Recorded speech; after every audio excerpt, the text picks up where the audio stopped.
Welcome back, friends. This is episode 50 of Generator. And if you'd asked me a few years ago if I'd be here behind this mic, putting my voice out into the world 50 episodes later, I'd have said, hell no. Reason being, I was full of fear. Fear of being seen, fear of being judged, fear of what might happen if I actually let people hear the thoughts that were inside my head. What if they laughed? What if they didn't like me? Or worse, what if they made me feel shame because I wasn't good enough? When you get behind a mic like this, you can't hide behind a camera or hide behind some self-deprecating comment to make yourself small. But somewhere along the way, something shifted. And a big part of that was finding a place where I felt like I belonged. That place just happened to be Sue Bryce Education. It wasn't just the practical photography knowledge that I got from SBE. And Sue's one of the best in the world at teaching you how to run a successful photography business. It was how she talked about value. We talked about value in pricing and products, but more importantly to me was that we talked about the value you place on yourself, about the stories that we carry, the masks that we wear, the ways we keep ourselves hidden. Sue taught me how to get better at looking inward, to stop waiting to be ready and just start showing up as I am. One of her favorite sayings is done is better than perfect, right? She taught me that you can build a thriving business without selling your soul, and that success is just as much about self-awareness and self-love as it is about strategy. She often says, "What do you want?" And I knew I never wanted to be Sue Bryce, but I watched her and thought, there's someone who knows exactly who she is, who's lived the hard stuff, and she still shows up every day with that passion and generosity and the fire. And I thought, if I could just learn from someone like that, maybe I can do this whole photography thing too. And here we are, years later, photography studio podcast, 50 episodes in, and today I get to sit down with the person who taught me most of what I know about running businesses like that. But more importantly, who taught me that self-worth and creativity are not separate. Sue's a friend now, which is really wild to say out loud. And in this conversation, like Sue herself, we go deep. We talk about evolution and visibility and self-value and relationships and the kind of honesty that can only come from someone who's walked through it. This episode is everything I wanted Generator to be. Heartfelt conversations that feel just natural and real. And having Sue be part of it just made me realize that all those things I wanted so many years ago have all come to fruition. And I owe more than a small part of that to her guidance. So thank you for listening, for sticking around, and for making this whole podcast space with me. And thank you, Sue, for helping me become someone who no longer hides. Let's get into it. Here's episode 50 of Generator with my friend and mentor and special guest, Sue Bryce.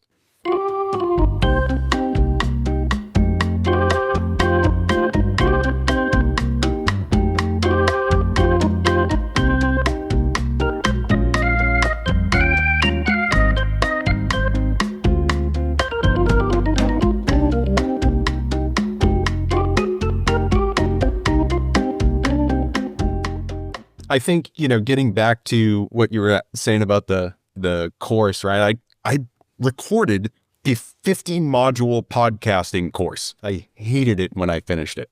I was just like, the information's good. I hated how I delivered it. I hated how it came. Okay.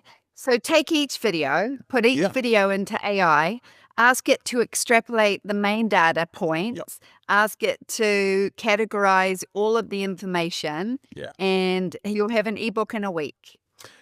And then after you create that ebook, so what I did with Speak was I taught it in person, which is always the best way for me to, experience anything.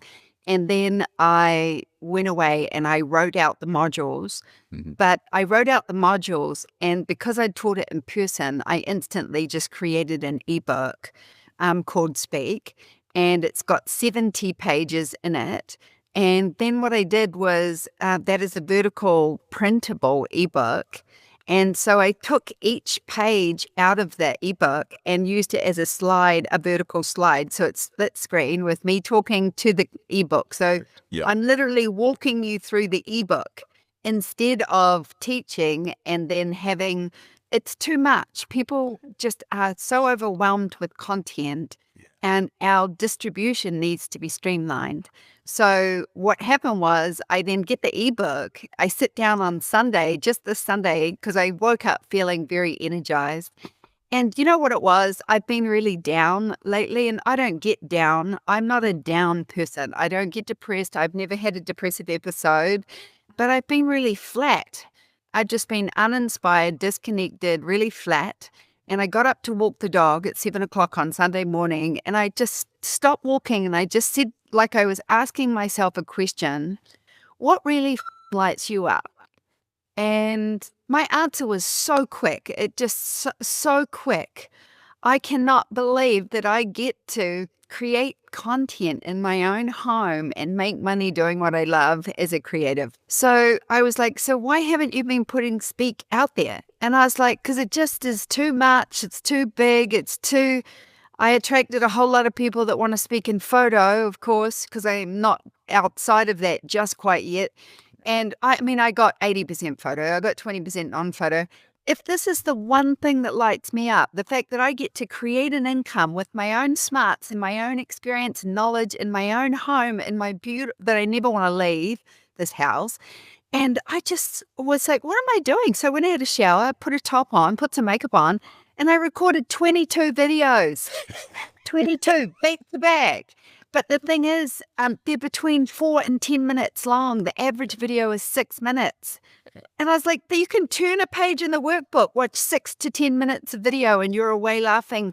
This is what people want. They want it to be consumable. So deconstruct the podcast. Like literally take the videos one by one and just feed them into AI and just say, give me the main points. What segment would this be called?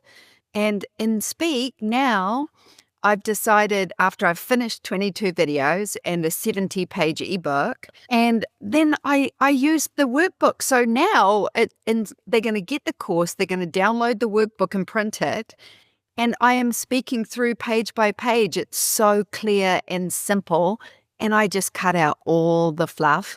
And then you'll see there are 2 segments. Segment, I think, video 19 is using Keynote. The one thing I learned from everybody when I got to the actual in-person workshop was nobody knew how to use Keynote.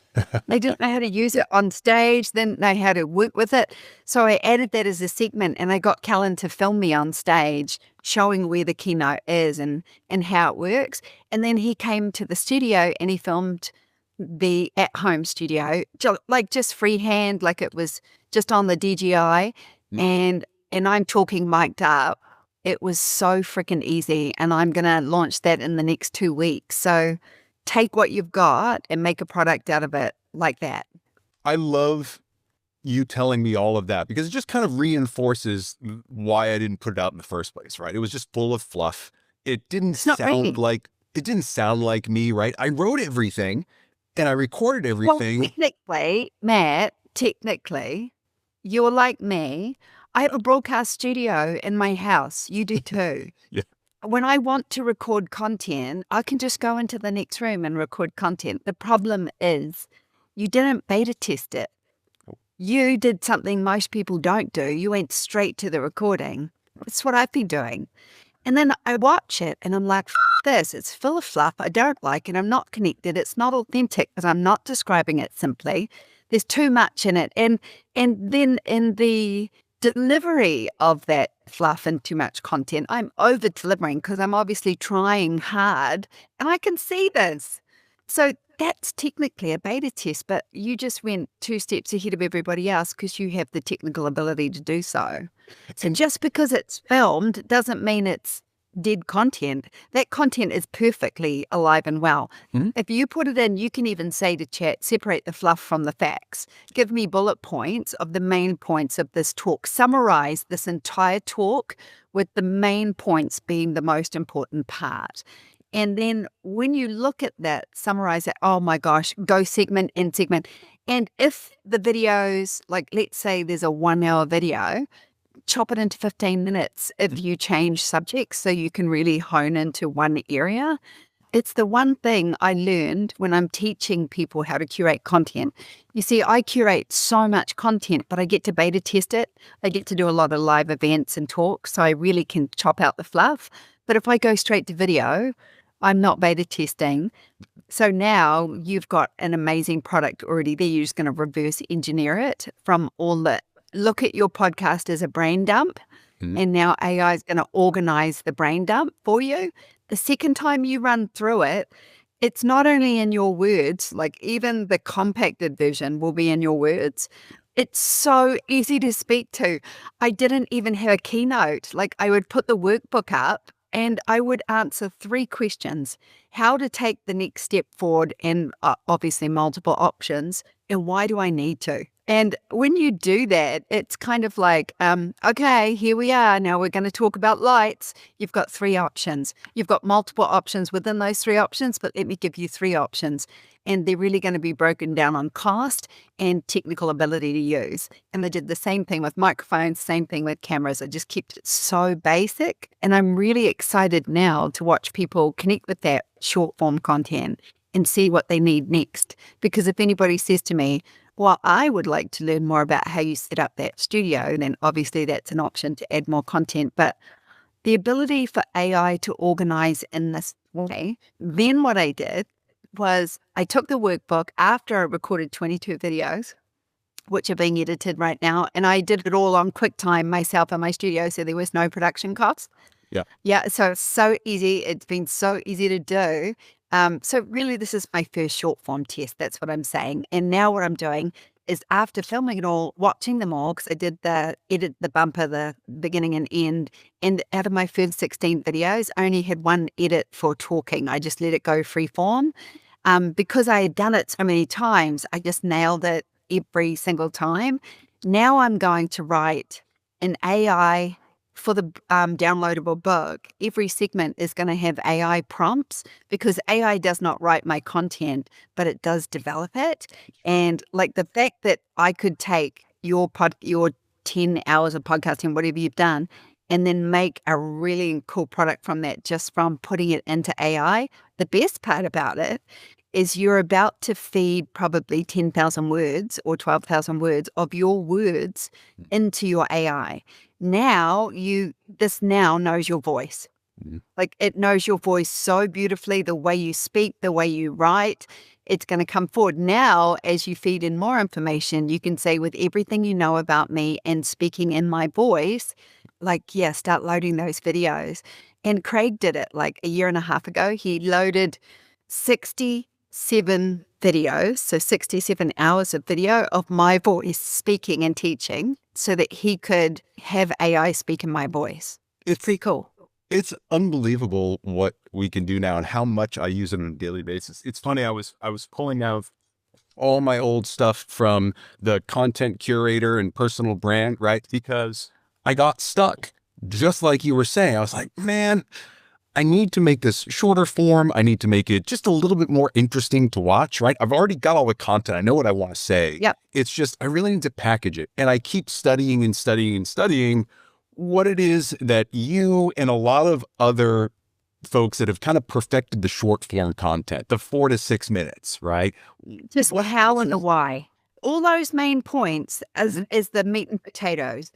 But I don't want you to read me the main points. I have them in a book in front of me. I need you to tell me how and why. And right there, when I'm looking at a list of things, like in order to start a podcast, you would need to have 5 interviews and, rah, rah, rah. Right. And I was like, cool, that information is really important. And I've got it right there.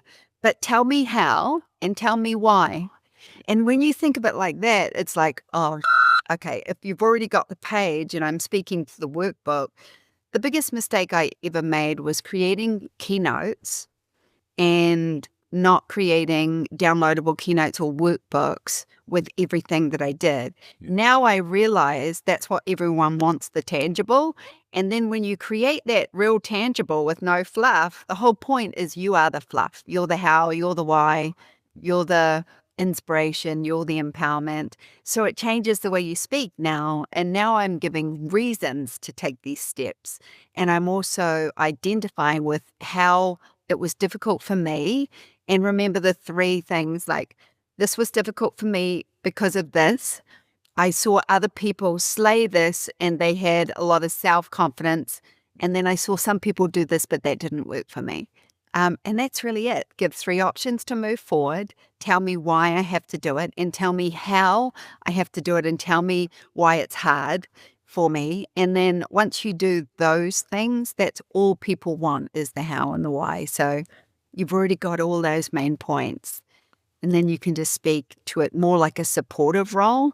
And I also came at every short video, like every time I would do it, I'd be like, weaving a narrative. How do we do that? Okay, let's get going. You've already got your main points. Now you're going to weave a narrative through it.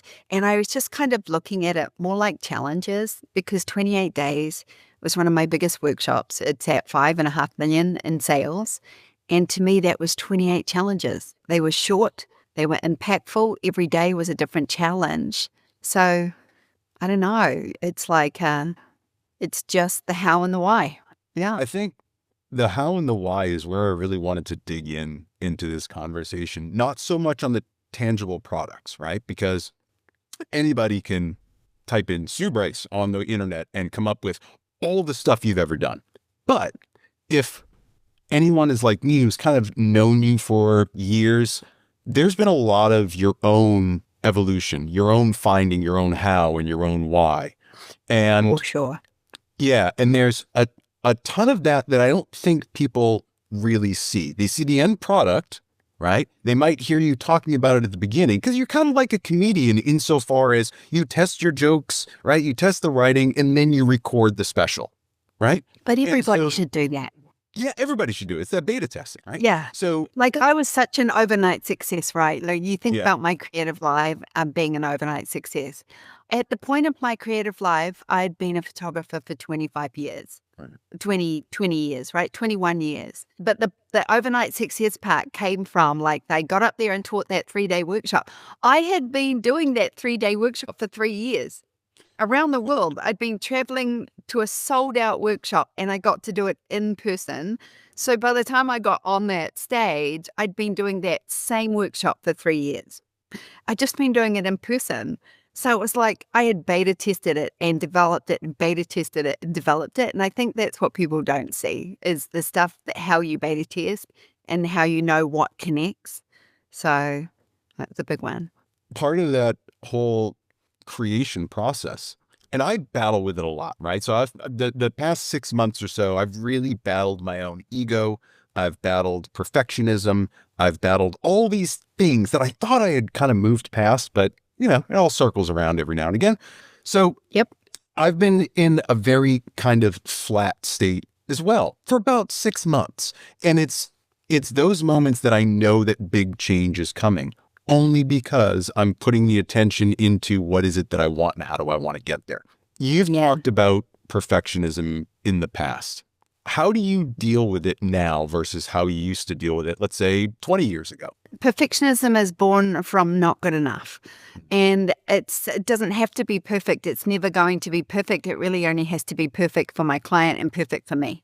So I don't think I've ever been perfect. I don't think I've ever been good enough. So my strive for perfection was definitely much more significant in the beginning of my career. And now I don't strive for perfection. I strive for connection. So perfection is just a waste of time. I'm never going to be perfect. There's always somebody smarter, richer, skinnier, prettier, younger, like whatever you think you compare yourself to, there's somebody that will be way better than you. So it's like, you can't be a perfect person. You can't create a perfect product. You can't create a perfect business. You can only create a perfect business for you. And for you to be able to share what you do and be able to replenish that and be rewarded for it in equal exchange. So I let go of perfectionism a long time ago. Also, I feel like once you've been smacked down a couple of times, like you've had a couple of fails or something, you get back up, you dust yourself off, and it really hurts. But then you kind of realize, like, I'm just like everybody else, and not that I ever thought I wasn't anyway. So you go out hoping that you're going to have this perfect run at something. But, you got to let go of it. Yeah. Good enough is better than perfect. Done is better than perfect. And believe me, I say that all the time. It brings me back Yeah. to center all the time. So my sister told me this, and as Yeah. an artist, this is something. My sister is a true artist. Yes. She came to my house one day with a big roll of paper and charcoal because I told her I stopped drawing, and she was like, "You need to draw. You must create." And I was like, Yeah. "Joe, I create. I'm a photographer." And she was like, "No, you must draw." So she comes over and she gets this big sheet of paper, pins it to the glass door, and she goes, "I need you to draw something." And I think about it for too long. And she goes, "Stop thinking about it and draw me something."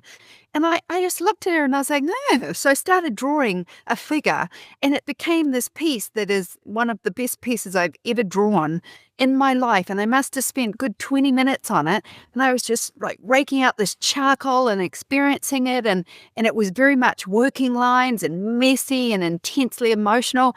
And I was just starting to see it come to life. And she turned around and I looked at her and I said, "What do you think?"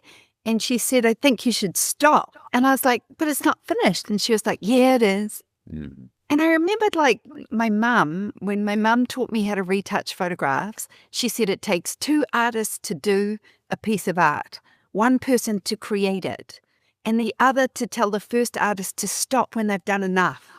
Now, how is that different than any other form of art? The same with curating content.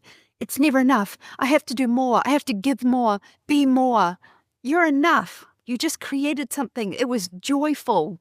You levitate when you create. And it's like, you get a little lost in that. Curating content is no different than creating art. Stop. You've given enough. You're enough. This is enough. And I think with that, you keep going to the more, perfectionism, more. You're just constantly coming from a place of not good enough instead of understanding the creation of it should have been the most amount of joy. The sharing of it is the next wave of joy that you get. And then that you gave away your creation and now you're going to get given more. So I'm like, it's stop being not enough and just start sharing. And another thing, if you're creating from a place of this is joyful instead of is this good enough, then the joy of it starts to attract people. The creation's energy just attracts people. And that is something that we don't do as content curators. One thing that you said a few minutes ago that stuck with me because it's constantly reinforced for me, it's a subtle shift in language, but it works really, really well, is instead of "I have to," saying "I get to," right? And I heard you say that I get to create the content at home, right? I get to do what I do for a living. This is ridiculous that I get to build this life and live, what it is that I want to do creatively, and people will pay me for it. That's pretty damn cool, right? And Okay, Matt, so go back 15 years ago. I don't know where you were 15 years ago. Like, could you conceptualize if you've had a job or a career that you could make money at home doing what you love? I mean, when I look at the big picture of it, the fact that I get to create what I love in my own home and make income from that and get to share that. When I really think about that and I think about what I felt like living month by month as a young, struggling artist, like, will I ever be able to live this way in my life? That changes everything. I have to look at this from a totally different perspective. And like, I have this, what a blessing, what a gift, what a life. Why am I squandering that by saying that I'm stuck in my content or saying that, it's not working for me? Then do something different and do it with a different mindset. But like, wow, when I really break that down, I'm blessed beyond measure and I don't ever want to lose that. Was there someone that saw your potential in you before you saw it? Yes, there was this one moment that really freaked me out. And I don't know why it happened, but my boss, my very first boss, who, he taught me so much in spite of himself. He taught me a lot about, but he still had his foot on my neck for a little bit of it. And it was, growing pains and all the rest of it. And he taught me a lot about what I didn't want to do also and what I did want to become. But he had a mentor. And his mentor was one of the best at the time photographers in Australia. And they came to my studio, my garage studio, my little at-home garage, like janky little studio. And they just wanted to see it when I went out on my own. and they came to take me to lunch, and we were just sitting there at this lunch, and this guy leans over to me and he says, I see you at being at the forefront of international photography in the next 5 years. So it was like 2007 or 8, 2006 or 7.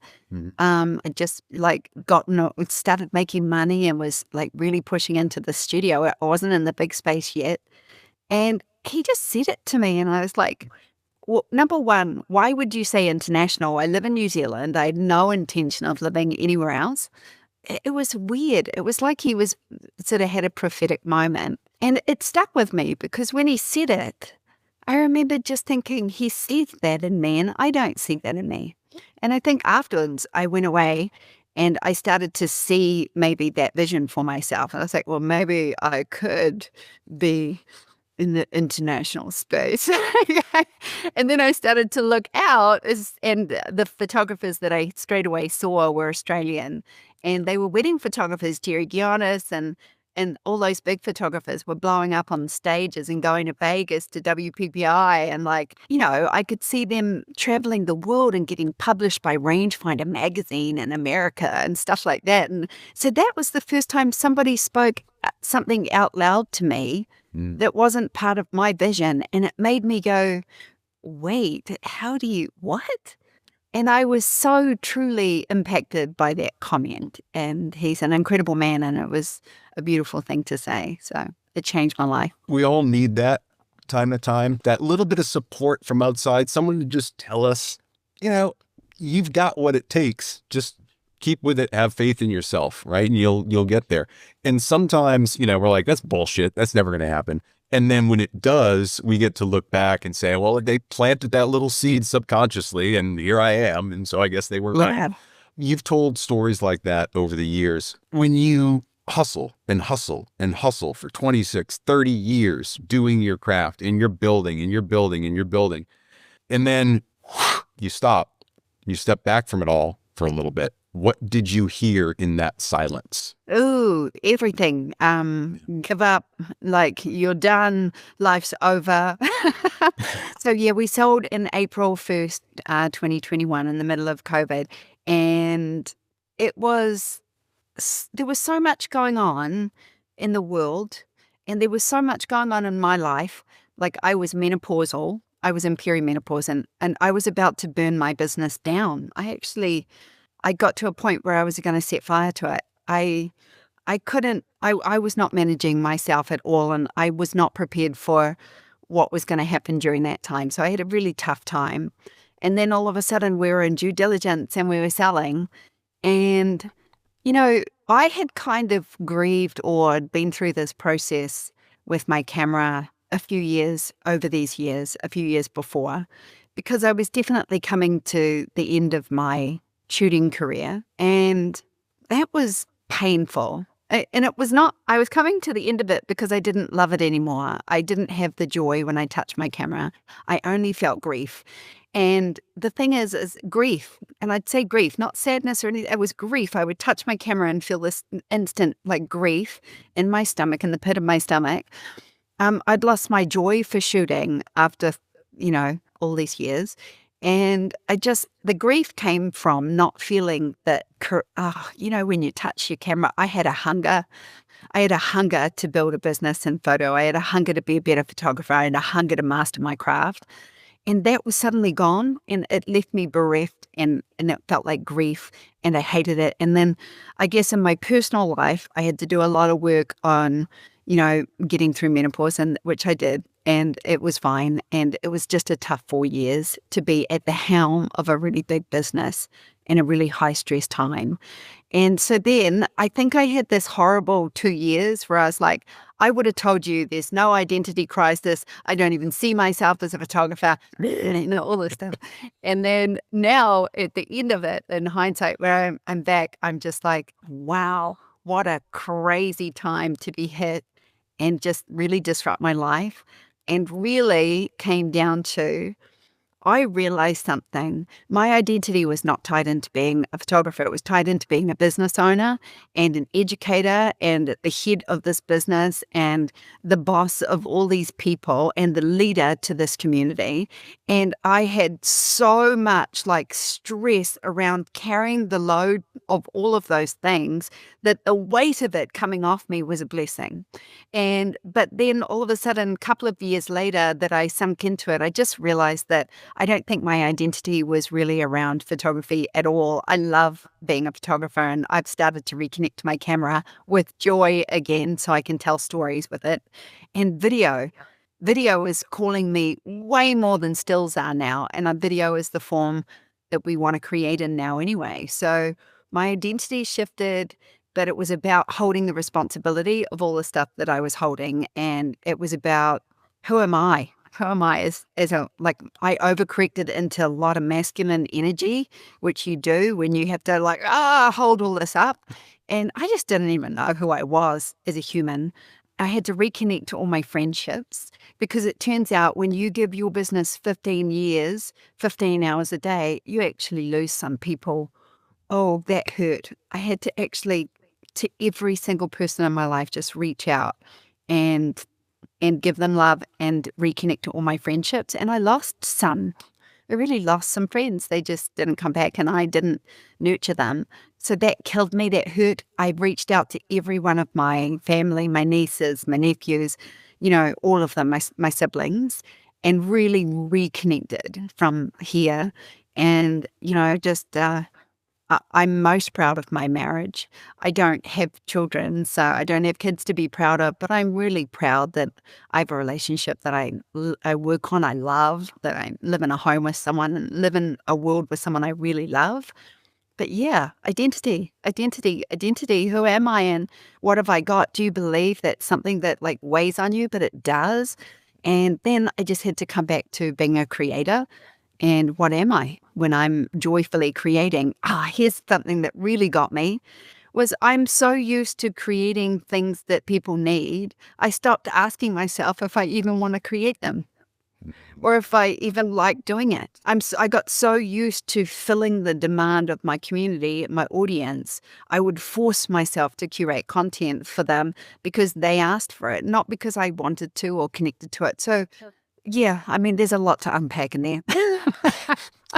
There is a lot in there, and, I can go in 100 different directions with that. I think one of the threads that I've seen with you over the years, this connection to self-worth, self-value, and I've watched you go in and out of it with yourself. After going through all of that and all of that kind of inner turmoil over the past, let's say 4 or 5 years, what does your self-worth look like on a good day? Meaning, what are the things that you're doing on that good day where you look around and be like, yeah, you know what? I figured it out, for now anyway. I figured it out, and if I maintain this, everything stays on track. All right. So I've done a lot of work on loving myself in the last 20 years especially, and I truly love and accept who I am for all of my faults and blunders. On a good day for me is creating. I want to get lost in creation. I want to be in creation energy always. Creation is the opposite to competition. It's that simple. Creation is the opposite to competition. If I'm in competition, I'm in comparison, and I'm competing for something that's already created, and I'm looking what other people are creating instead of being a creator. And the creation energy, the ability to create anything and be in the zone of creation, is so formless in terms of how I look. In fact, those would be the days where I don't even need to brush my hair. I can get up and create all day and all night and be lost in the creation of something without having a physical body, because I maybe stopped when I needed to feed myself or drink water. But that kind of energy for me that's everything perfection. Now, if I woke up in the morning and I started to hate my body and fixate and focus on what I don't like about myself, I could spend the whole day in a loop of self-hate. but I would not get any creation done because it would be impossible to create in that state. So why do we choose to go into these states instead of creating? And I would throw in that that's avoidance. Sure. You're going to focus on something you don't want to focus on that won't bring you to a result or change anything. It won't do anything but make you feel bad. So that kind of looping is addictive. It's addictive self-hate. And we get into self-hate when we don't accept our situation. And when you don't accept your situation, you won't change it, right? So you'll start hating it. That's just avoidance behavior. I know that if I'm stuck in competition in any way, shape, or form, I'm avoiding something. And creation is the complete opposite energy to that. So, gosh, is that even about self-worth? No, but the lack of self-worth can keep you out of the creator's room and keeping you in a loop in your mind, instead of going and connecting to the creation of it. And if you're creating with comparison, again, you're not creating. So just say it. Say, I'm in competition. Why am I in competition? Why am I looking to everybody else and what they're creating to see what I should create instead of what actually lights me up? And I guarantee you're not walking the walk, and you might be talking the talk, but you're not walking the walk. You're not doing the thing that you said you were going to do. So, and that's why you avoid it. Or you're just scared of the thing you're going to do because you're still in comparison. So you're scared of being rejected, which is still comparison, which is still competition. So the only way to get to creation energy is to get out of competition. And if I'm in competition, I'm not loving myself. Right. I'm reflecting everybody else winning around me, and I'm working from envy or resentment. Like, that's not creation. Creation is timeless, boundless. It has the kind of energy that actually feeds you. You don't need to eat when you're creating. It's the weirdest thing. I've never forgotten to eat. I forgot to pick up my mum once. But when people say, like, I forgot to eat, I'm like, oh, did you? Okay. I remember that I get 3 meals a day, sometimes 5. And I don't forget to eat. But when I create, eating is secondary. And that's the reason I know that energy is so powerful, because if it can beat eating for me, because eating is definitely one of my favorite things to do. If it can do that, if it can take away my hunger, I am in a zone of creation. And that is beautiful, powerful. And it brings you more of you, the real you. I don't know. It's true. Yeah, no, I agree with all of that. I'd lie if I said I didn't at points fall into this competition, right? And you look around and you realize that just the act of looking at it like I'm competing with someone puts you in this negative energy. And then that love of the creation just goes right away. And now you're hating what you're doing, when you could have just started differently and said, I want to create this, I get to create this, and it takes on a whole different meaning. There's so many people out there that start at the, what are they doing? Because I need to emulate that for success. But so you can do that. You can do that. Yeah, you can emulate. You're supposed to emulate. When you start, like I just put this in the Speak workshop. There's a philosophy in Japanese karate called shuhari. And when you break it down, the shu is find a master and replicate the master. Like, do it without question. Do what the master tells you. Just do it. And that is about honoring tradition, honoring the master, and it's about learning the repetition of whatever you're learning. And then the ha is to basically start to walk away from the master. So what you do is, once you've honored your master in repetition, you start to find your own way through. And once you start to find your own way through, you find your own way of doing things, of creating things. And then the ha is to become the new master. And then your master honors you because you superseded them. You became more than them. So we are supposed to, our brain is designed to contrast and compare everything. You're going to contrast and compare her, him, their body, their money, their success, how much attention they're going to get, and you're going to feel envy. Envy is a call to action because it means you want what they've got. Instead of getting dark about that envy, go and write down everything you envy about them. What do they have that you want? And this is something that I did right in the beginning. And then I realized I'm envying this woman. I don't know her. I don't know anything about her. I even don't like that she gets so much attention online. It makes me uncomfortable because I don't think she deserves it. That is coming from me. So I wrote down everything that I thought she had: a book deal, an agent, a big audience, a following, abundant income, lots of attention. I wrote down everything I saw that day, everything that was yucky inside me. I wrote it down, and I'm big enough to own that.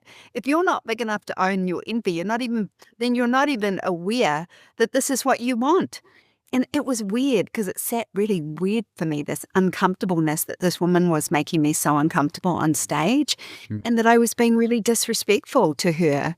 And then I was like, I'm being disrespectful. And then I was like, ugh, I went away and I just wrote it down. And once I wrote it down, I put my hands on my hips and I was like, really? You want all of that? Turns out I did. And that was 2012. I was getting all of that, but she had more and I wanted it. And that was it. I went and wrote it down, and then I went, truly, you were disrespecting that woman because you want what she's got. And I went, yeah. So I apologized to her and energetically, and because it wasn't about her, it was about me. Never is. And I went and did everything on that list because that's what I wanted. So there you go. If you're feeling blocked and stuck, you're stuck in your own mind, and it's because you're comparing yourself. Well, compare yourself when you build a brand, but then become your own master. Replicate your master when you're learning, and then own your path forward and become your own master. And then compare yourself when it's time to put yourself out there and sell, but not when you curate the content that goes with it. And compare yourself when you're building that brand for the first time and you're really trying to work out who your identity is. Definitely emulate and compare yourself. But once you find out who you are, you can't, emulate anymore. And emulate, don't copy and paste. There's no blues guitarist out there that has never stolen a B.B. King lick, right? Because you're emulating that as you get better. Then you develop your own voice, right? And it comes down to that. What's your why? What is it that you want? What's your why? How are you going to bring that? Not take what Sue does and replicate that and then pretend that you have your own voice. You don't. It's another voice. But you do also, in the sense, so the thing about teaching speak is a lot of the speakers that come to this workshop are photographers that have been taught by me, and they want to speak in their field. Yeah. And they'll stand up in front of me and they'll say, I can't say this because this is yours. And I was like, interesting. Well, let's break that down. I taught you a sales system, but you didn't do it exactly the way I taught you. You walked through that a different way. You had different challenges. You had a different base of money. You had a different fear of money. You can acknowledge me as the master. Like when I first set up my sales system, Sue Bryce actually taught me my first system. And this is how I made it work in my business. This is how I walked the path to income. This is how I broke through sales. This is how I broke through money mindset. I came from a different mindset than Sue. I came from a wealthy family that abused and manipulated with money. So you have a different way of walking the path. You can still honor me as the foundation of if I taught you that, but ultimately the way you walk that path was completely different to mine, and that's yours. So you have to, yes, you emulate and you learn, but then you work out that you actually walked a very different path than I did. And if you and I were both sitting on the same stage, half the audience would agree with the way you did it, and the other half might agree with the way I did it. And that's the whole unique part about having our own voice, right? Yeah. And the entire internet will tell us we're both wrong. Because they know better. Because they know, here's a litmus test. If you are good with comparison and competition, this is the litmus test. Can you clap for other people who are doing what you want to do? And mean it. Right? Clap for them, like truly clap for them and support them and say congratulate. Because if you can't, that's your ego. And your ego is just saying, I don't feel comfortable about watching them shine because that means I'm not shining and I want to shine. And when you feel that ego, and I test myself, I follow some people and they're getting big props. And if it triggers me, I'm like, why does this trigger me? They're getting a lot of props and attention. And so I definitely am so aware of it because I don't want that energy in my body. Also, I want to know if they're doing something that I want and it's triggering me, shouldn't I go and do that? Shouldn't I go and start doing what's triggering me? Shouldn't I go and follow the one thing that is annoying me about them? Because if it's annoying me about them, I definitely want it. So I was like, ooh. And as somebody who is a leader in their industry or has a community or an audience, I've seen people do this to me so many times. Like people come up to me and would say in the beginning, they would say this, and it really freaked me out at first. They were like, so when I first found you, I hated you. And I'd be like, oh, I'll Go on. sorry about that, And they'd be like, yeah, I couldn't watch you. Like this one woman just said, like, you would start speaking and I'd be like, yuck, and I'd just get you off my screen. And she was like, and then like 5 years later, this video pops up and you just said something. And in the video, I was like, oh, and I followed that video. And since I've been obsessed with you. And I'd be like, okay. But then I just learned what they're saying is I was blocked and I'm just like you. And I felt your energy and I repelled it and I was envious by it because I wanted what you had. And as I started to hear it from the other side, I was like, I do that. I'm going to do that. So I started to follow my voice of envy. And I also, envy is such a horrible emotion and people want to deny it and act like they don't have it. And that must make you really special if you don't get any envy. And but I did have some envy and I'm okay with that because guess what? That means I have an ego and my ego wants something. So I was like, oh, once I learned that, I could create from my ego. And also when you acknowledge that you want what they have, it's not ego anymore. Now it's a goal list. Mm-hmm. So I can start walking towards it. That little bit of self-awareness really can be just a huge game changer, right? Whenever you're feeling that weird, as Terry calls it, the squidginess, right? Whenever you're feeling that weird kind of squidgy feeling, and you said this to me as well, just look inside because it's about you. It's not about them, right? So always pointing back, why do I feel this way? Why am I doing this? Why do I get weird whenever I see this person's face, right? I don't know them. They never did anything to me. Why do I feel this way? And it always comes back to I have to tell you this, Matt. I literally did this last year. I told the story about the envy story. And then I thought about the woman that I envied. Yeah. And that was 12, 13 years ago.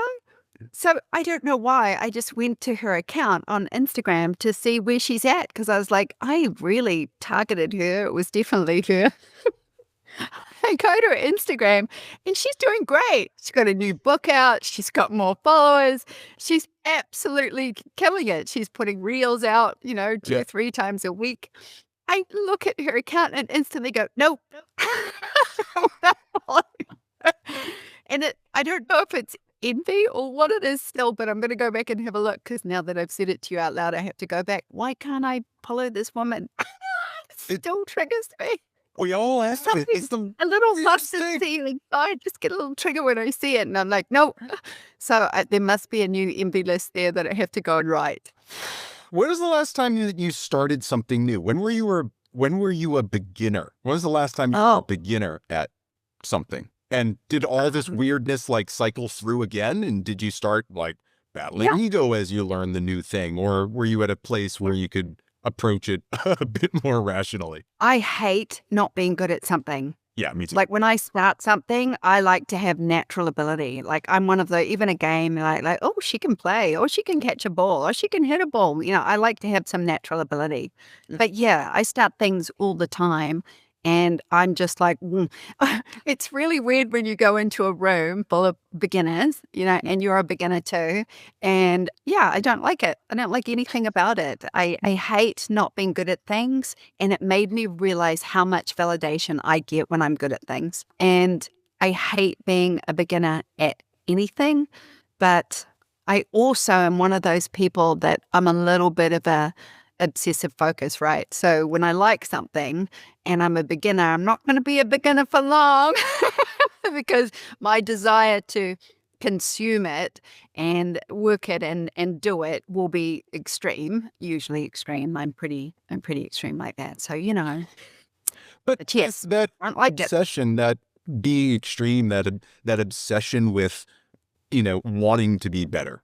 Not to the point of, kind of self-loathing, but like you want to be better at something. I'm built the same way. When I want to learn something, AI, I'm going to suddenly, in the span of 6 weeks, become basically an AI engineer, right? I'm just going to dive into it, do everything, let the dopamine swim around in my head. And then suddenly I'm like, okay, I'm good with that. What's next? And it's that weird sense at the beginning, like, I need to know how to do this and I need to be good at it because someone might ask and I want to have the answer. Right. So it's a weird place that it comes from for me. For you, how did that work its way into the Speak workshop? Right. Because starting to speak on stage is something new for a lot of people. And everybody's a beginner, right? I don't care if you've been a Toastmasters or you're in debate club in college. Like, it's different for everybody when you're staring at 500, 1,000 people, right? Way different. 10 people at a comedy club. It doesn't matter. I think Yes. I wanted to hear your experience with Speak, how it's been developing. I've talked to some of the students that were there, and they've had nothing but incredible things to say. And I'm seeing them do the thing. I'm seeing them get out there and do the thing. So Anybody can go out on the stage, right? Anybody Yeah. can get invited onto a stage, but can you get invited back? Yeah. Is the big thing. But here's the thing. The first talk I ever did was for 4 hours, and it was a presentation to 25 people in a room. And I was petrified. All the things, like just absolutely sweating, couldn't eat, vomiting, diarrhea, all of it. Just my body was shutting down out of fear. And then from that talk, it was really brilliant to be able to talk for that long time and have breaks and stuff and really interact with a small group of people, because when you first start, 25 people is paralyzing. Sure. Then from that talk, they booked me for the national conference, which was 350 people. And I walked out on that stage before the people were coming into the room, because I knew if I walked onto that stage when there were 350 people there, I was probably going to lose my mind. So I thought, if I just go out there and get familiar with the front row, and I went and kind of walked along the front row and, hi, I'm Sue Bryce.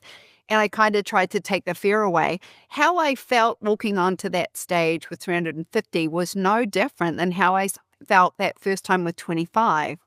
Then when I did 3,000 in a room, it felt no different than the first time I stood up on stage in front of 25 people, and then 350 people, and then 3,000. And then I've had 12,000 people on a broadcast. And I can't see one of them. I'm just seeing cameras, and I can see the number in the chat.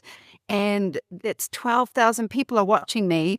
And I think your audience just starts to grow, and you never feel more scared walking onto a stage with 1,000 people than you do with 10 people in a room. So it makes you realize that when you talk to 10, 25 people in a room, you're just having a conversation. You're seeing the feedback. It's very direct. You're seeing them take notes, and you're seeing their body language, right? If people are quiet, they're not moving, they're not snacking, and they're leaning forward and they're writing notes, it's no different than a personal conversation. They're just fully engaged with you. So when I think back, I think I had stage terror for the first maybe 2 years. And the terror is not what you think. The terror is your brain going to all of the horrible stuff you hold on to about yourself and going, you're too old, you're too fat, you're not smart enough, everyone's going to reject you. It's just a rejection loop, okay? And then you realize in that moment that your fear of rejection is so big and so great that it will stop you from doing these things. And it's not. I had the same fear walking into all those situations in that first 2 years. Now, I don't have fear. I don't have the loop of rejection. I don't have, the fear of not being good enough because I've practiced my content and I know my content and I know I'm going to get up there and give the most amount of content I can. But I'm also understand that there'll be some people in the room that won't get me and won't get my content, and I'm completely okay with that as well, because I'm not there to make everybody like me. I'm there to serve this audience. And I think once you switch into that, it comes from a different energy. I still feel all the adrenaline. And I still feel fear of, whoa, this is big and I'm about to do this. I mean, I felt like that at WPPI, and there's only 200 people in the room. Like, it's not a lot of people, but the same, like, adrenaline pops up, and then you just shifted your mindset around it. So I don't know how you don't, you don't get over it. You just learn how to channel the energy, and you shift the record that's playing in your head that says horrible things about you. Instead of saying things like my physical appearance not being good enough, I started to say things like, set an intention. I want to free somebody today. I want to free somebody financially today. I want to change somebody's life today just with my words and my path forward. And I want to give people the tools and the skills to change their own life. And I want to make somebody rich today in their soul. And I want to educate and empower. And I want to engage all of these people, and I want to help. So all of a sudden, my narrative in my head went from you're old, you're fat, you're ugly, you're uneducated, to this is what I desire. This is my intention. And then my intention, it becomes really palpable, because all of a sudden it's just infused in everything you're doing. And I'm not getting on that stage for validation. I'm getting on that stage to give something, and that's something really different. Somebody big in our industry, really big in our industry, said to me one day, how do you come down after being on that stage? And I looked at them and I was like, what do you mean? And he was like, how do you come down from, being up there? And I was like, oh, I don't go up there. I don't. I'm not on stage going, booyah, these people are here for me, beating my chest. I'm literally singing for my supper, tap dance, trying to be the best instructor. I am actually up there giving as much as I can. I'm trying to be the best speaker in the room by giving the most amount of information. I'm trying to be the most engaging with the least amount of fluff and the most amount of personal power. And I'm trying to set your path by telling you about my path. And when I realized that, I was like, I don't get up there and get the big ego buzz and then get off stage.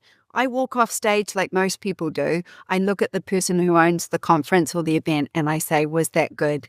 Are you happy with that? Did I do a good job? And I still do it. I still don't go up, and I still don't need to come down. So I don't care what anybody says. There is no up. It's just energy, and you're up there giving. So the more you give, the more they love it, and the more they invite you back to be on the stage. That's really important. I think Speak is one of those workshops that, from what I've heard, and I've heard you speak about it, and I talked to Jessica Malone and Darina and, all these wonderful people that were students in this class and got so much from it. I feel like it's almost one of those things that every business owner should look into. And I'm not sitting here trying to sell your course. I'm just saying at the beginning, we're always trying to figure out how to talk to people, and being able to get up on stage and get rid of those nerves can give you a lot more power. Do you find that your students were finding it easier to approach everything once they built a little bit of that confidence? Hey, I can do this on stage. I can do anything. Yeah, what it was for me was I realized that what stops you from putting reels out there? Like, if you ask somebody what's stopping you from filming reels, it's either going to be, I don't like how I look, so I'm struggling to film my own content.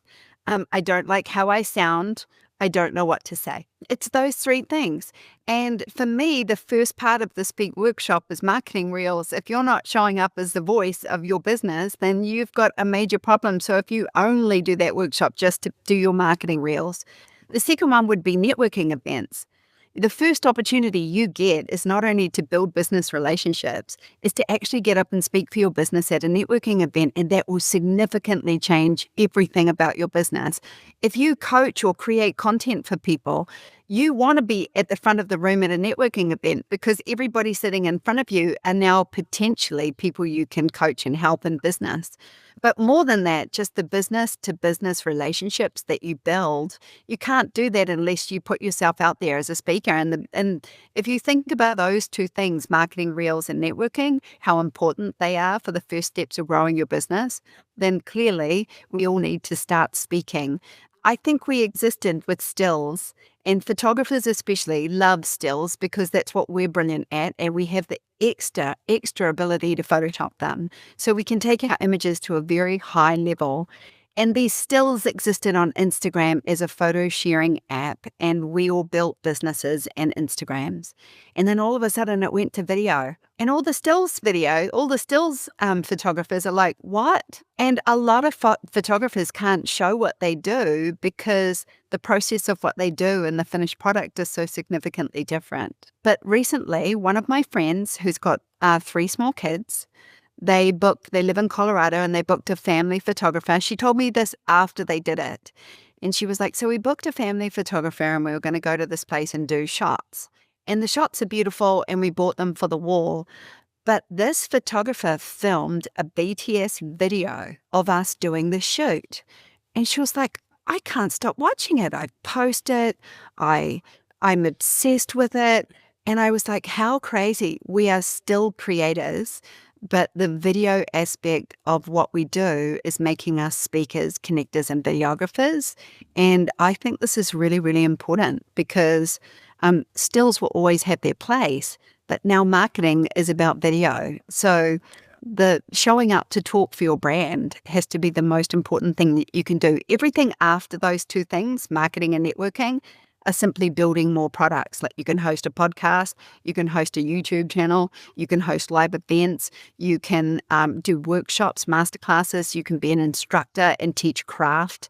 You can do, what else have I got? Build a platform, build a community, do keynote speaking. Like there are so many ways to speak, and they just bring you to a bigger audience. But those first two will change your business. And if you're struggling to do that, I can imagine that you're probably struggling to get bookings and follows right now because you're not putting yourself out there in a video space. It's true. I've been doing video for years, and people ask me all the time, how do you do it? How do you film reels? How do you get started? And I'm like, step back for a second. Look at the fact that on TikTok, someone with 3 million views filmed it in the front seat of their car, just talking to their holding their phone. Holding their phone. I'm like, it does not have to be a production anymore. People want more authentic engagement. If anything, I would say do this. Go onto Instagram, and it doesn't take you long. You can even search for, marketing creators. But go online, and there's all these posts this is B-roll. And, there's a picture of a girl just looking out a window going, and the text is written over the top of her. And then the second one is there's somebody doing dishes, and there's a carousel, and there's about 12 different ways to show up in a reel. Like you don't have to speak to camera. Like it doesn't have to be a talking head selfie, talking head, but work out what all of them are and then go, oh, I can see myself doing this. I can definitely do the background reel with text on the front, and start doing what makes you feel comfortable until you're pushing into speaking directly to camera. It was so stupid. I've always manufactured my videos because I have a studio. Like I have a setup. Like I can just turn it on and here I am in 4K. Right. But when I grabbed my camera once, I came out of yoga at 6 a.m. and I was bright red.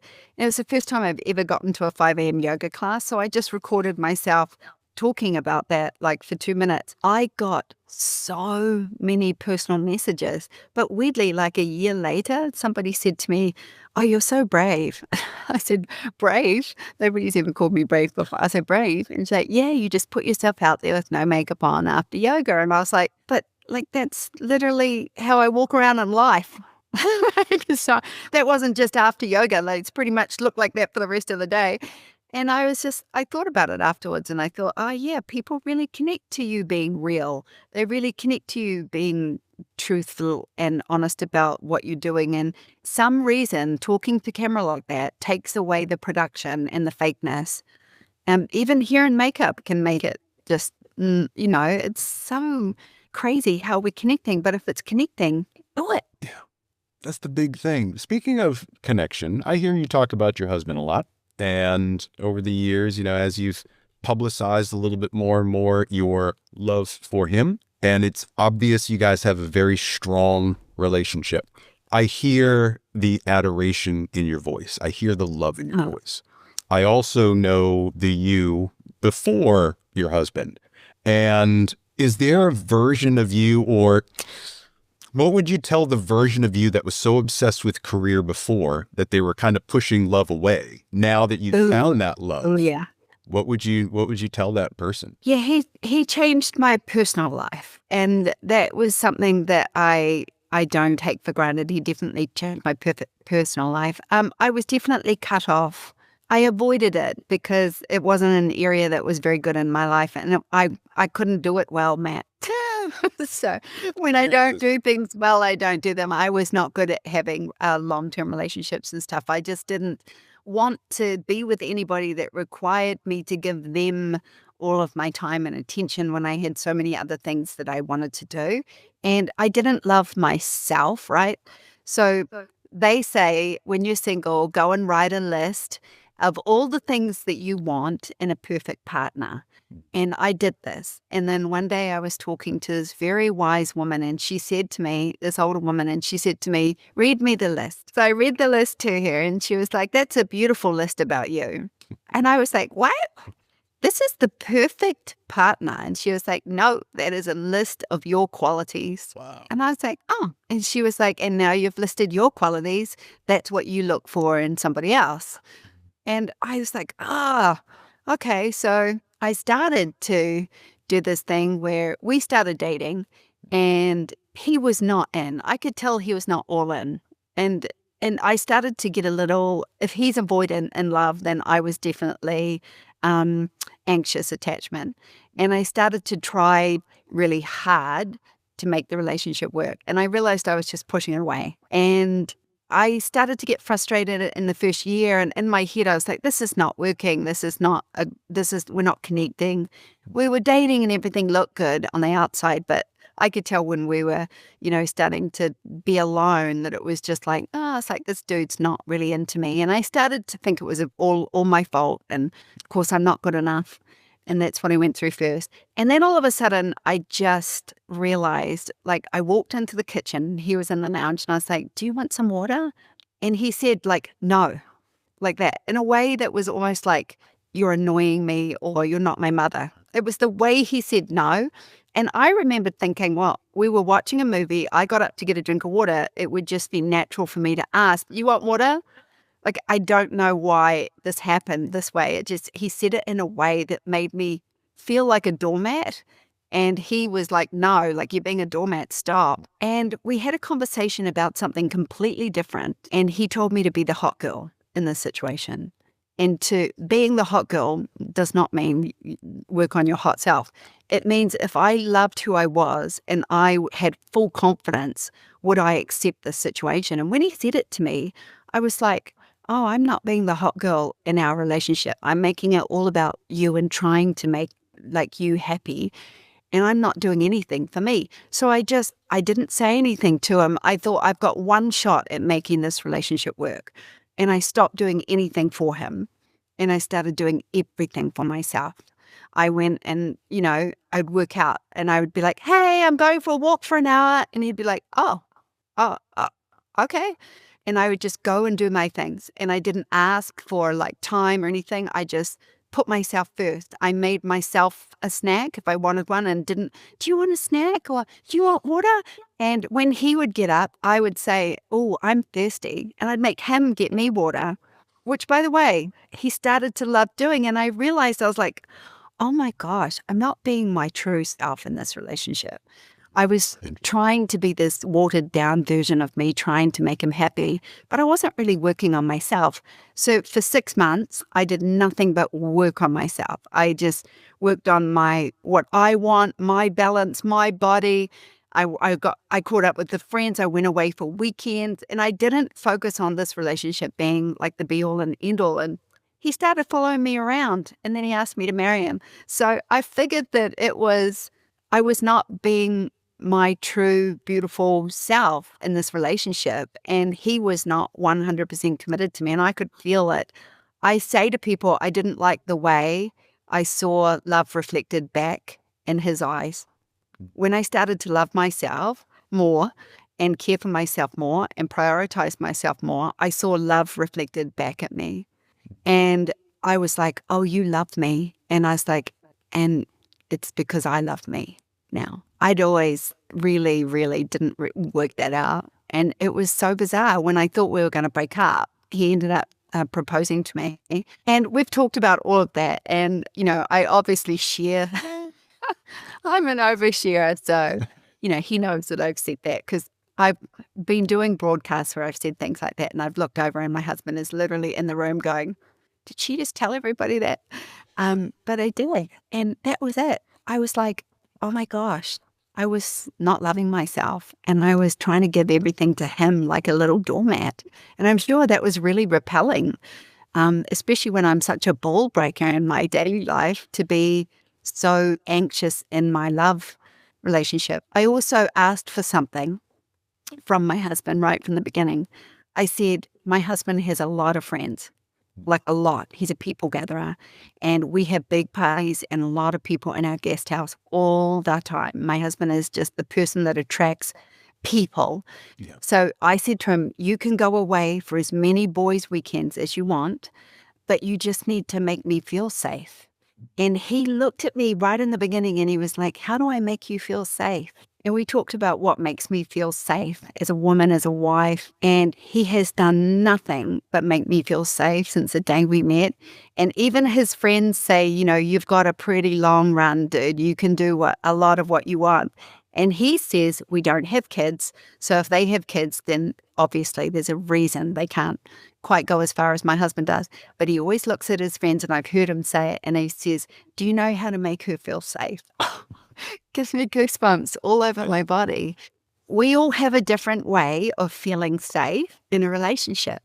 I need point of contact. I want to know that, I just want to feel safe. And he now knows how to do that. And I've heard him translate that to his friends. And I'm like, yes, women need to feel safe. And I guess men do too. They want to feel safe in the relationship.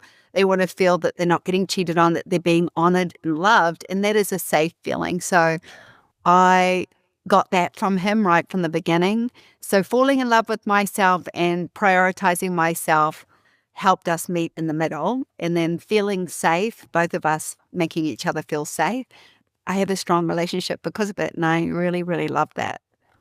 It's an amazing conversation to have, to actually dig into the things that you need rather than just assuming that your partner is going to understand or you're making guesses as to what they need, right? Being able to actually have that honest conversation, I don't think many people do that. I brought to the table The 3 Wounds by Mario Martinez. I said to him, we carry 3 wounds. And if you read Mario Martinez's book, it's so incredible because he says it very clearly. There are 3 social wounds that our social curators and the social construct around us gave us as children.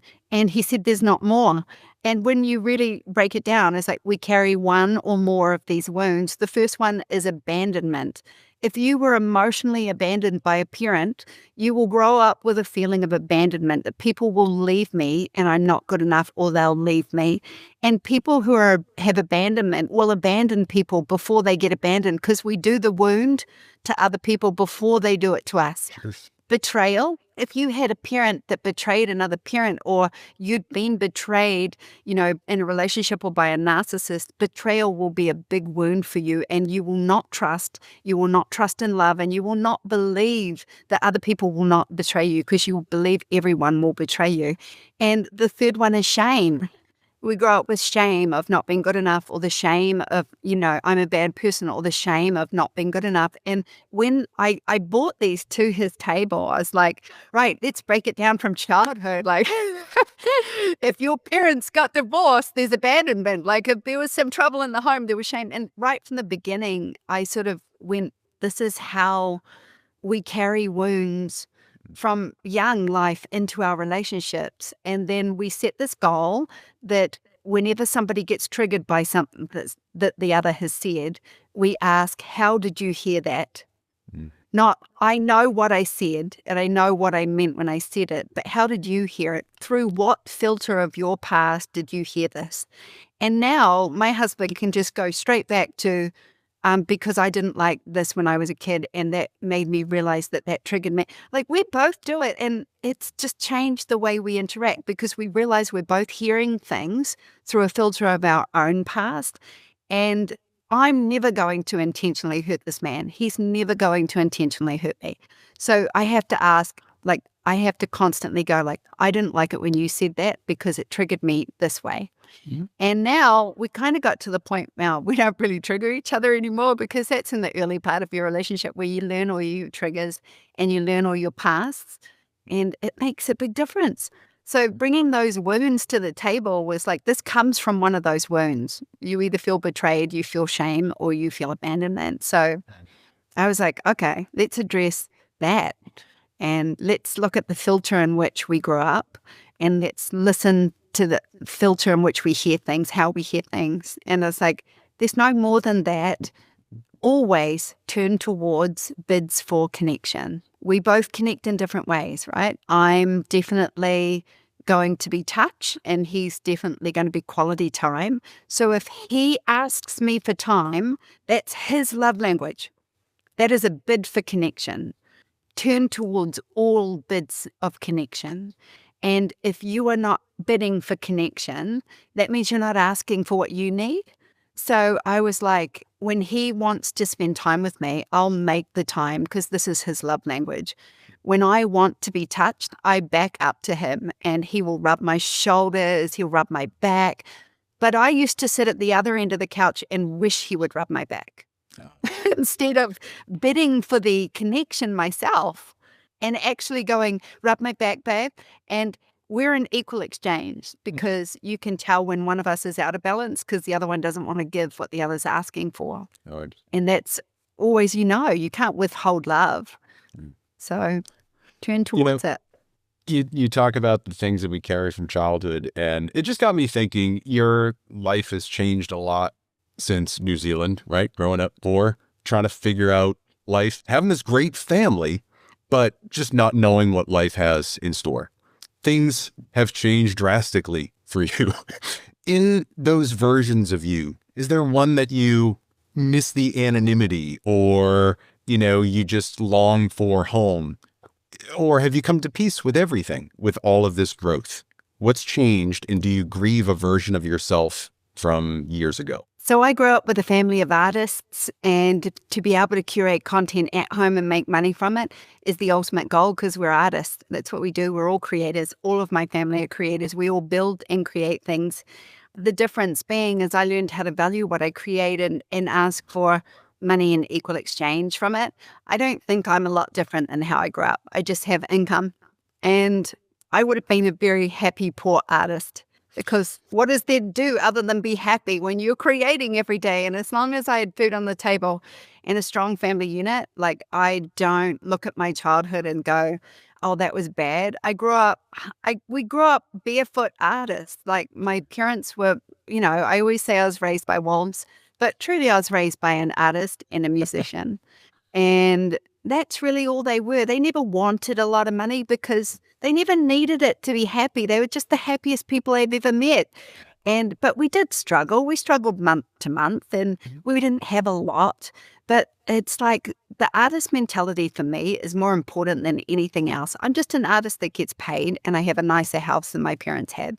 And that's it. I don't really see much difference. It's amazing, because it kind of brings us full circle from the beginning of the conversation, where we were, talking about the versions of ourselves, how we get to know each other, get to know ourselves, the self-awareness, the self-value, the self-love. As we start to try to land this plane, because I could just sit here and pepper you with questions for the next 6 or 7 hours, but knowing that there's stuff to do. What does legacy look like for you? Not photographically, but in the way that you make people feel, right? We've talked a lot about our impact on other people. What do you see as the legacy that you want to leave, and how you make people feel? I want people to be financially secure. I want people to find their value so they can be financially secure. I want people to understand that if you work on yourself, that your life gets better. You don't work on your life, you work on yourself. I would like to know that, like, freeing people financially, like teaching people how to be in business, is exhilarating, because it was exhilarating for me to learn how to make money, and learn that that wasn't something that was denied to me for any reason. It was just something I had to learn, just like any other skill in my business. So that to me is one of the most powerful things I teach, is monetizing people, and especially monetizing people creatively. But I would say helping people to bring all of their focus back to themselves first, that would be the greatest gift that I could give anybody. Like, what do you want? And really sit with that question. What do you want? And when you first do it, I know this because I've asked so many thousands of people this question, I'd say, what do you want? What do you want? And they would go, I don't know. I don't. And I'd just be like, so frustrated, so frustrated. And then I realized I was saying it wrong. I'm supposed to say, what do you want? Because we all know what everyone wants from us around the world. But what do you want? Like, are you doing what you want? And when you sit down and say, is this what you want? Is this the business you signed up for? Is this the marriage you signed up for? Is this the house that you wanted? Is this, all of a sudden you realize, like, I don't want this, or I don't want that, and I don't want this. And why am I living with things that I don't want?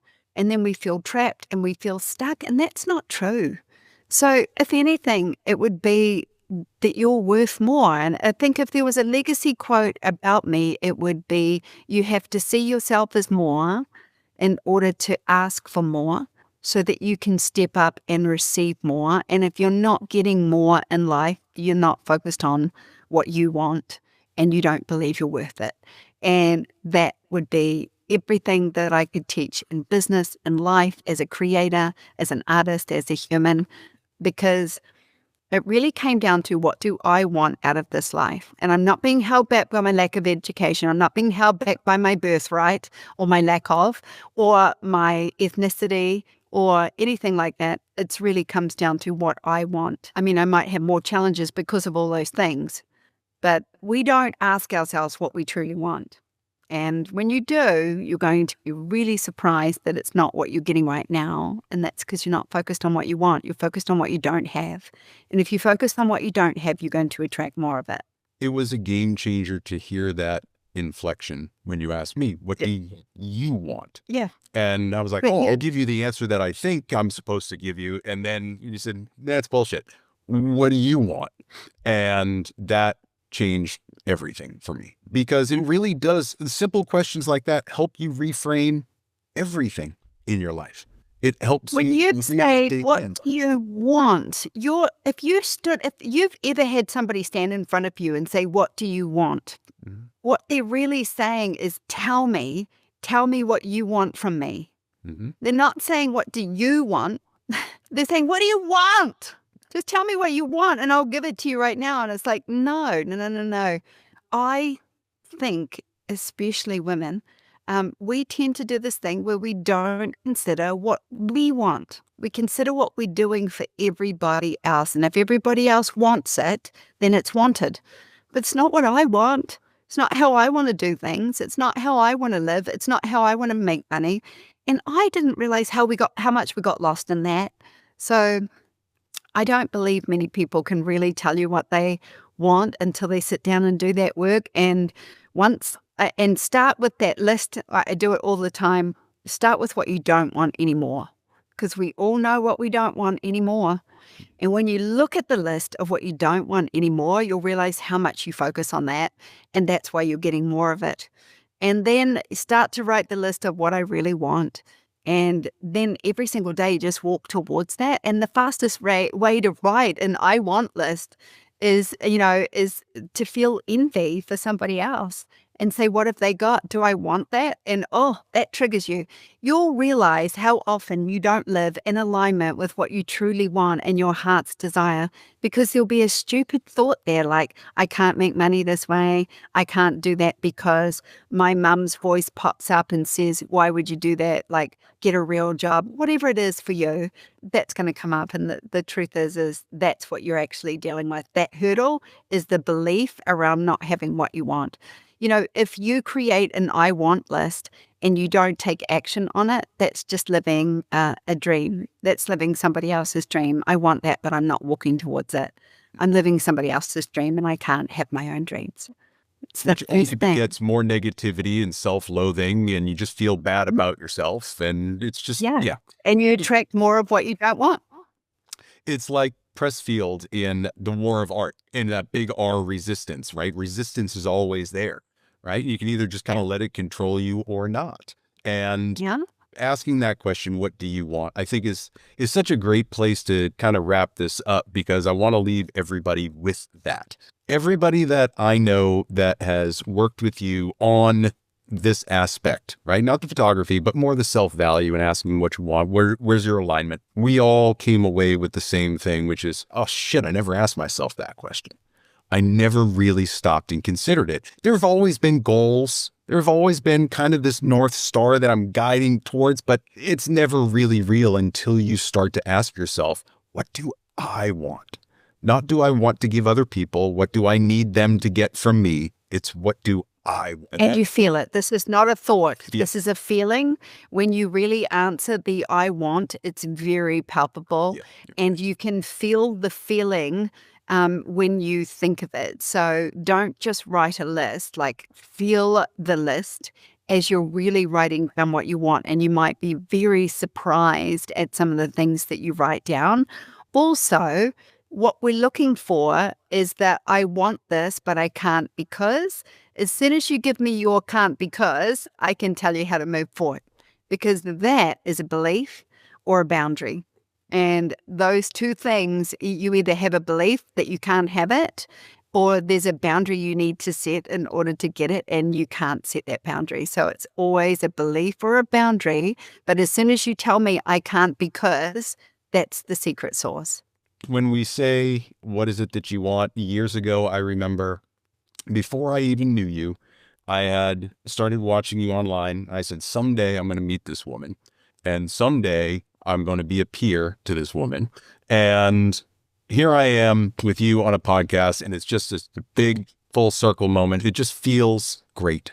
It feels great. Thank you for spending so much time with me here. I really, really appreciate every minute. You're welcome. You're welcome, Matt. So, you are one of my favorites. You're sweet. I think everybody should check out SueBryce.com, content creator, speak, all the self-value work. All of this can be found and launched from SueBryce.com, right? Yep. Is that where it drives? Sure thing. Cool. Thank you. I will talk to you soon. Hang on here for 1 minute. I can't wait to see you. I'll be out in Arizona soon, so I'm sure I'll catch up with you there. Yay. I can't wait. Thanks.